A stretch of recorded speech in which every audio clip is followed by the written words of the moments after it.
Hello everyone, Jeff from RespawnStudios.com back with part 1 of my episode 3 walkthrough of Alan Wake. I was originally going to make episode 3 just one hour long video, but then I decided nah. I was going to commentate the whole thing and just have timestamps in the description of the video, kind of like I did with my Silent Hill guide, but I don't know. I just decided to break it up. So, as with every chapter, it begins with the previously on Alan Wake. It's recapping what just happened at episode 2, and it ends with the phone call from Rose saying that she has your manuscript, so we're on our way to see her.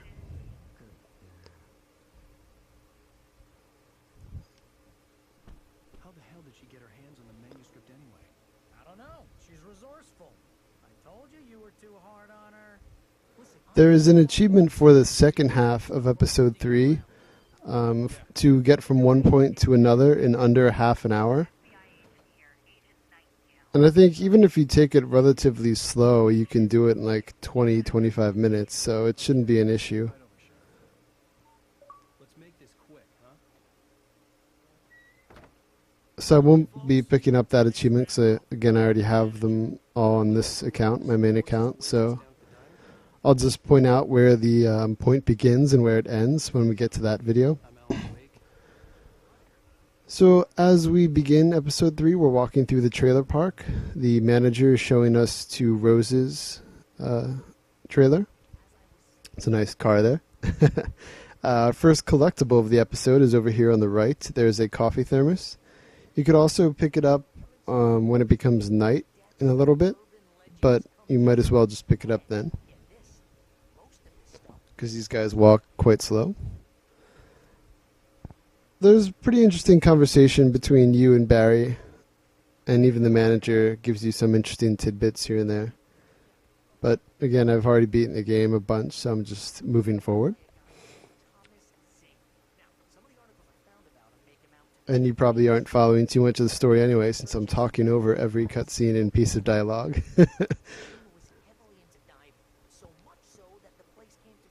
He's talking about Thomas Zane, and that's what Barry's also talking about. He found an article about Thomas Zane, who was a writer that used to live in this area by that, or in that cabin that you apparently lived in, but when you went there you saw it was underwater. And his girlfriend, Barbara Jagger. So again, you could stay with Barry and the manager, I think his name's Randy, and listen to their conversation, or you could just run up to Rose's trailer and knock on the door, which triggers the next sequence.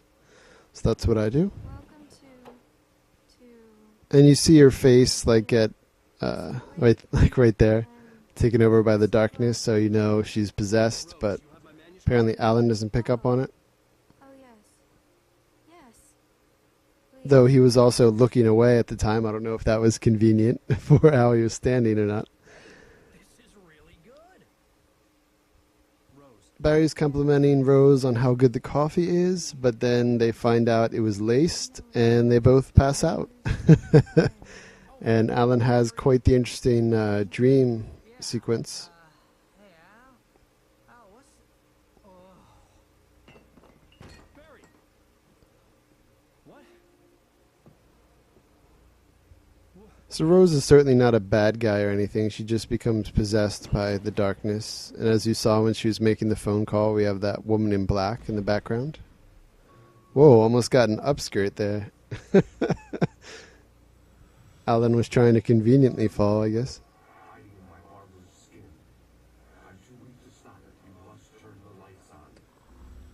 Alright, so we're hearing the voice from our initial dream/nightmare sequence that opened the game. And then we're also hearing this woman. And they're both talking about turning on the lights. It's like, what? And then you come to, and you're in the bedroom part of Rose's trailer. The TV was on, now it's off. But when you take control again, the TV turns on, and this is the one I'm not quite sure if it counts as a TV. I think it does, but again, I'm not 100% sure. Should just be sure to stand by the TV. And you could hit start and scroll down to statistics so you could check to see if it counted for you. But there is definitely a coffee thermos there next to the coffee machine on the counter, so be sure to pick that up. And there is going to be a manuscript page right here in the ground. Hard to miss, but just be sure to pick it up. And then our next radio is over here. This chapter also has the radio. I mentioned the Rooster Teeth Achievement Hunter guides that are amazing for pretty much every game ever, and they're hilarious. But one thing they do mess up in Alan Wake is a radio that's coming up. They call it a radio, and you can go up and activate it, but it actually does not count as one of the radios toward the achievements and toward the counter in the menu. So I'm going to point that out, just in case you're using that to get all the collectibles, since I'm probably missing some of them, since I'm trying to make this purely a walkthrough. Alright, so this insane cutscene that you're seeing playing, you had received a phone call as you were getting to the trailer park from Sheriff Baker saying there's an FBI agent who's looking to talk to you for some reason. You're like, yeah, whatever. My wife's more important. But now, the manager of the trailer park saw a thing on TV about how you were a wanted person, and he called them. And the FBI agent, Agent Nightingale, begins his kind of funny streak of calling you different writers' names. He calls you Hemingway and all different names throughout the game when he sees you. And he just starts opening fire at you when you try and get out of there. Because obviously you've done nothing wrong, at least not that you remember. In the week you were passed out, you seem to have just written a manuscript. So you just push the guy and then run away. So now we are running away. One of the big complaints people, I guess it's not a big complaint, but something people have found kind of funny and complained about with the game, is you get winded after like 6 to 8 seconds of pure running.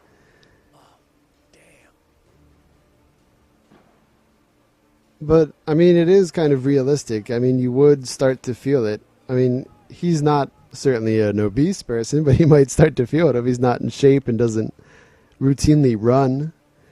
Especially when he's being chased by the cops. I don't know how much adrenaline you have versus getting tired out and freaking out, so I don't know. I never really had a problem with it. You just have to wait a couple seconds for him to... you see him kind of double over a little bit when he's out of breath. And you even audibly hear it. And then when he stands back up straight, you know you could sprint again for a little bit. Alright, so now we've dropped down. There's a manuscript page on a rock right in front of us. Be sure to pick that one up. And there's going to be another manuscript page here coming up. A police car is flying through the air. That's always a good sign. And as Jeff in the Achievement Hunter Guides points out, Geoff, not my Jeff, Jeff. So obviously what you want to do after you see a police car flipping through the air, you want to run toward where it was just thrown from. And there's a manuscript page back there.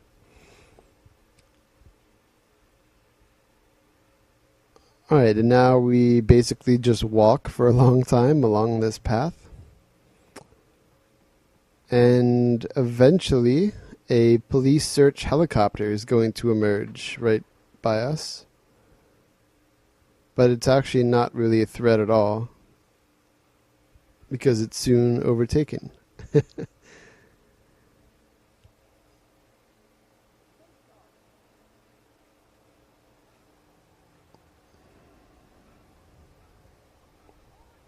So here's just that long run. We get some more little blips here and there of the darkness knocking over some trees and things, but no real threats at all. Unless you walk off the cliff, as I fell off earlier in the game. It's there we see another police car on the ledge of the cliff. Very nice. Everywhere I went, circling me. The cops didn't stand a chance. They were after a writer, not a monster.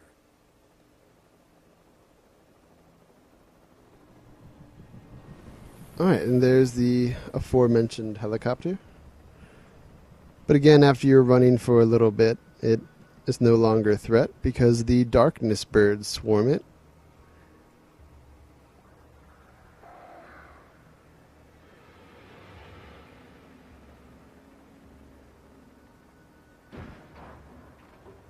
And you can run up into this radio lookout tower. You could even use the viewfinder, I guess they're called, and look at the helicopter crashing over there. You could zoom in 2 or 3 times, and you could notice Stucky's gas station up there, right there. That's where we were in episode 1. Alright, now in here, there is a coffee thermos on that table. And this is the radio that, in the Achievement Hunter video, they have a counter and it says like radio number 4 or 5 for that, but it actually does not count as a radio. I imagine that the broadcast tower in the distance was part of the local radio station. I decided to do this focus event. We're heading toward that radio tower because we had encountered Pat Main before, and we think he seems like a kind of trustworthy person. And that's definitely better than going to the police, who are crazy. All right, now we are beginning to run into poltergeist things. Here, right here is a coffee thermos up on that rock. Just want to mention that. But there are going to be doors throughout the game now that are controlled by darkness, and you have to use light to get rid of them. And normally that would just mean using a flashlight or a flare, but right now we don't have anything, so we have to go and turn on that generator and use this spotlight, which was conveniently on this hillside in the middle of nowhere. Alright, so now we can go through the gates.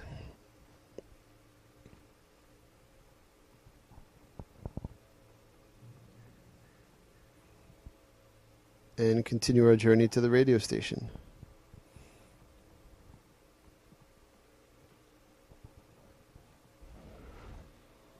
Here's another gate that's possessed.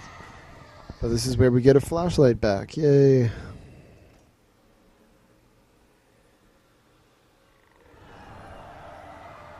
It starts with 5 batteries. I think on hard and nightmare it starts with only like 3 or 2. But I'm not sure. But that's how I remember it. Alright, and now the best thing in the game, flashbangs. Aside from the flare gun, but flare gun you get much less ammo for. You find a decent number of flashbangs throughout the game. They are incredible. They could kill up to 4 enemies at a time. So here I'm weakening the shields of enemies, because especially in the case of the larger regular enemies that have more shield, you want to try and burn down the shield a bit, because the flashbang is not always a surefire kill on them. So as long as you reduce their shield a little bit, the flashbang will kill them. And the closer they are to the initial explosion, obviously the more damage it'll do. If it's more toward the outside of the explosion, it'll do less damage. So try and get it right in the middle of a group of enemies.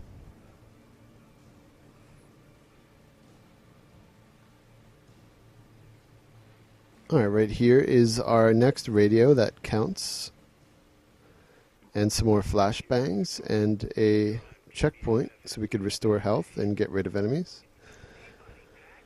Alright, now right here is actually an achievement. I think I already had the individual achievement guide for this up. You see a manuscript page over there. But there is an achievement to take out 4 or more enemies with 1 flashbang. And right here, we're conveniently attacked by 4 enemies recently after picking up flashbangs. And you want them to chase you, so I just back up to where the manuscript page is. I wear down some of the shields to make sure, throw a flashbang, and then it gives me the save marker. which means I did it right because all the enemies had died. So there's my little tip for how to easily get that achievement. Alright, I think I miss an area. Right to the right now is the area, I believe. I was not even thinking about the area, though, as I was running through. It's kind of obvious sometimes. It's off to the right of the path recently after that area. So I'm trying to find it now, and I'm just confusing myself.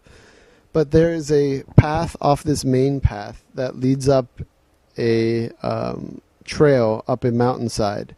And it's quite a long trail.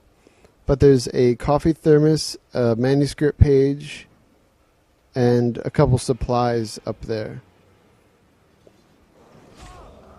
I have it in my individual coffee thermos and manuscript guides that I did. But again, I think I only did parts 1 and 2 for them. But I just missed the area here, and I just decided to move on for the sake of time.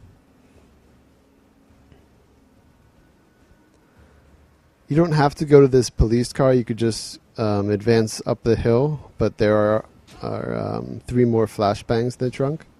So I decided to go over to it, because I had been throwing a lot recently. Now we see the lights of the radio station, so we're almost to safety.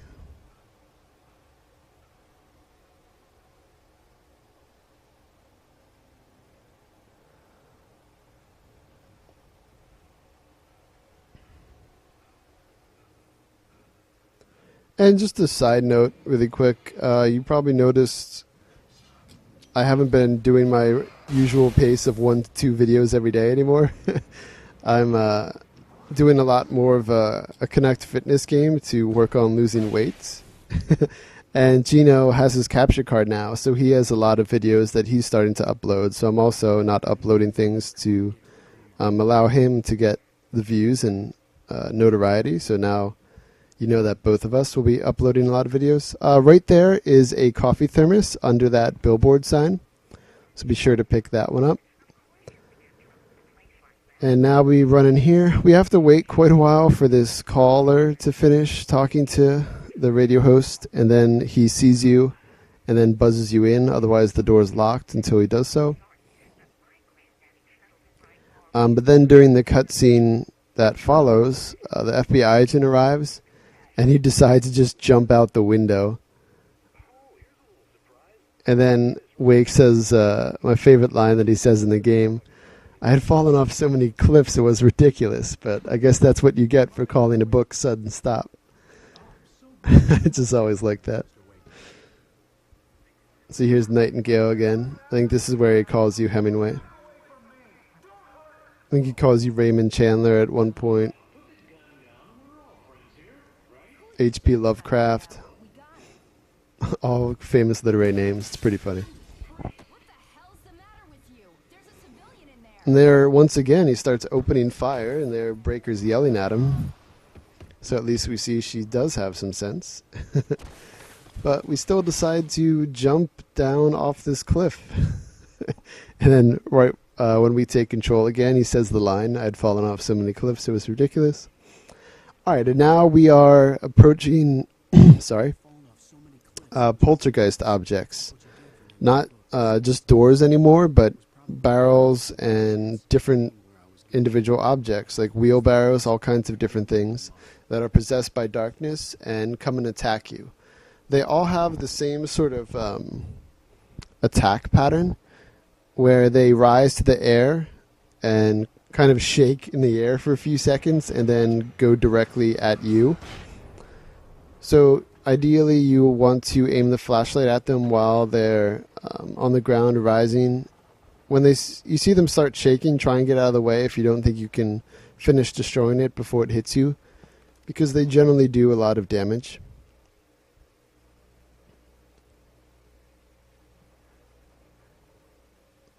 Alright, there you could use the generator to make a checkpoint.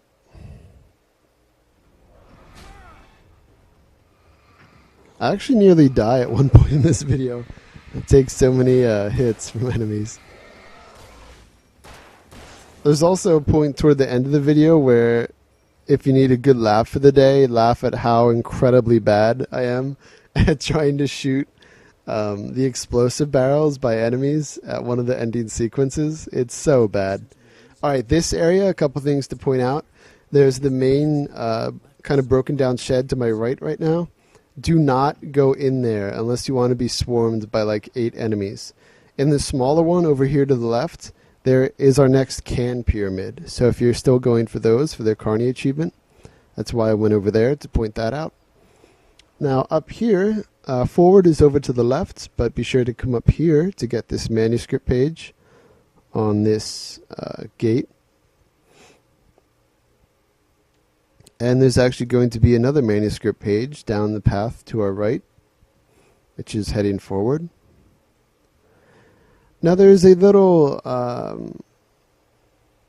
shed area on the right, and I always think that there is a coffee thermos in there, because there's another point in the game where a coffee thermos is in something like that, but I do not think it is that point. I just always look over there because I feel like a collectible would be in there. Oh, and also at that last checkpoint where the generator was, we did pick up a pistol. So if you haven't noticed from me shooting things, that is where we picked it up. And there's our next manuscript page. Again, kind of obvious. Though as I say that, I believe I did miss that in my first playthrough. It's a little bit off the path to the right, and if you're looking toward the train tracks, which I probably was my first playthrough, you might not notice the glowing page. Alright, now we get a bizarre phone call where we hear Alice's voice, but it sounds like maybe she's possessed by darkness or something. We hear a lot of cuts to the voice and it just sounds bizarre.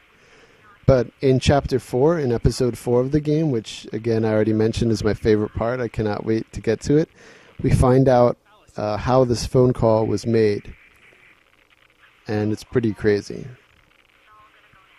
Alright, but anyway, there's a manuscript page you might notice right in front of us. But as you're taking phone calls, you can never sprint, so... Alright, up over here to the left is our next hidden chest. But I decide not to go up there. Once you enter the derp, the hut where the chest is, some enemies spawn. And I just didn't want to deal with another battle because I'm a bum. Alright, now I'm heading toward this bridge, and this is where our first set of poltergeist objects are going to attack us. And I think this is actually where I might nearly die, because I'm hit by a lot of these. I normally have more flashbangs that I just throw and take all of them out before they could do anything. But it did not work out quite as nicely as it normally does.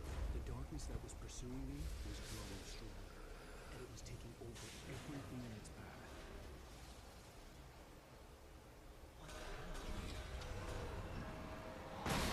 path. So here you see me flipping out all of the different things, the pipes, the beams, barrels, they're all possessed.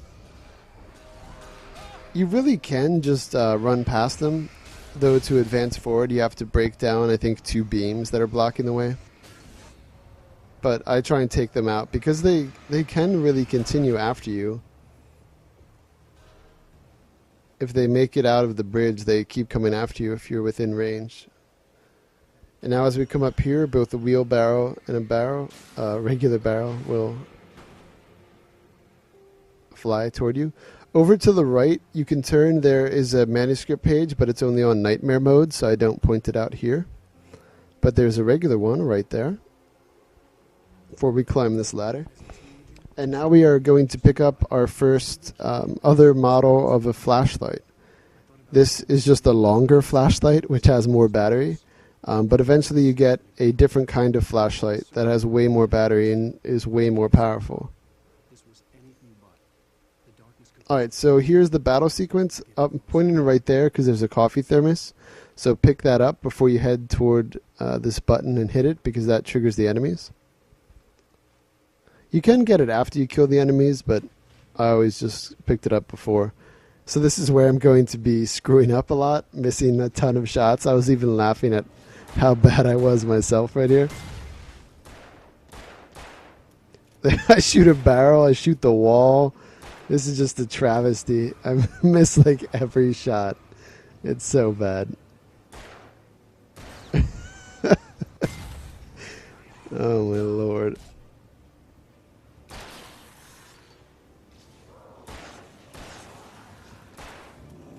But throwing down the flares and shooting those barrels did take down the shield of all the enemies, so at least it did something. Now here you're going to be attacked. There's an enemy that knocks over the stack, but there's also an enemy that's then going to come through the door to the left. An enemy with less shield, so you might want to try and take him out first. Now here I thought I was going to die because I was backing up into the door. I thought the guy was going to hit me again, but luckily he did not, or I definitely would have died. Alright, now up these stairs is a TV, our next collectible TV. There are also some supplies across from the TV. We have some flashbangs, some batteries, or flashbangs, some flares, sorry. Now, as we exit this door, be sure to pick up the manuscript page before you go to the drop down, because once you go down there, the steps break and you cannot get back up. Alright, I suggest coming over to this supply box right here, because we're about to have a sort of boss fight with a possessed construction vehicle.